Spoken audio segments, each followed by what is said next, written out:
নিষিদ্ধ মাদকদ্রব্য উদ্ধার হলো এবার হাওড়ার বাঁকড়ায়। গতকাল রাতে হাওড়ার বাঁকড়ায় দুই যুবকের মধ্যে ব্যাপক বচসা শুরু হয়। স্থানীয়দের অভিযোগ, সেই বচসা থামাতে এসে পুলিশের হাতে উদ্ধার হয় নিষিদ্ধ মাদকদ্রব্য। নির্দিষ্ট অভিযোগের ভিত্তিতে বাঁকড়া তদন্ত কেন্দ্রের পুলিশ একজনকে আটক করে এবং সেই ব্যক্তির থেকে উদ্ধার হয় প্রচুর পরিমাণে নিষিদ্ধ মাদকদ্রব্য।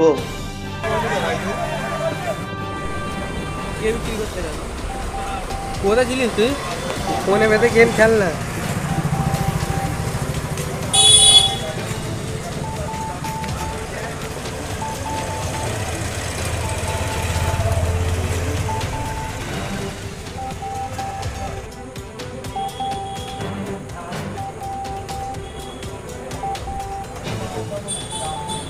তোকে এইটা চেক করার জন্য কে এসেছে? নাম বল, নাম বল। তুই একা না, কে নাম বল, নাম বলবি নাকি?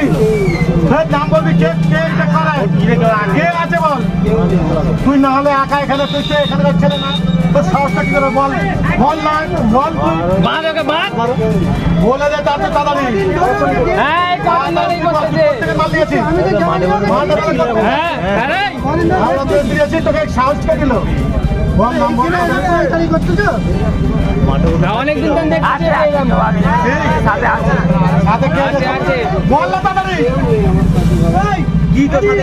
বলছি একটা ছেলে, দীর্ঘদিন অচেনা ছেলে এসে লোককে গেঁজা ফেজা কি দিত আমরা জানতাম না। একজন বলে গেঁজা বিক্রি করে, আর সেই হিসাবে আমরা অত ছেলেটাকে বলি এখানে কি করতে চাই, বললো গেঁজা খাচ্ছি বিক্রি করে, ধরা ওকে বারণ করেছি। বারণ করার সূত্রে শুনিনি।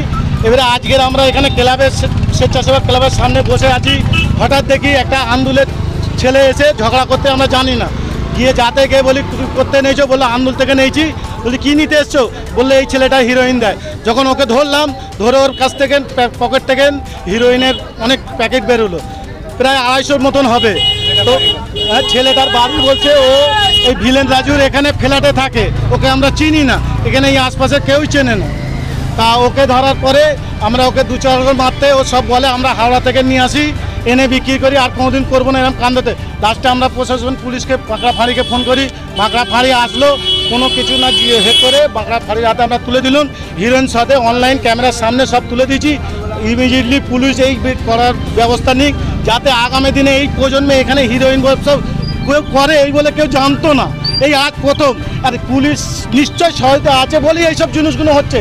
পুলিশ প্রশাসনের কাজ হচ্ছে দুর্কর্ম, যা নেশাদ্রব্য জিনিস যাতে না হয়, সমাজটা সুস্থ থাকে, সেই ব্যবস্থা নিয়ে এই আশা করে, কামনা করে স্বেচ্ছাসেবক ক্লাব থেকে সহ সেক্রেটারি আমি শেখ আনিসুর রহমান বলছি। এইটা হচ্ছে বাঁকড়া নতুন পাড়া।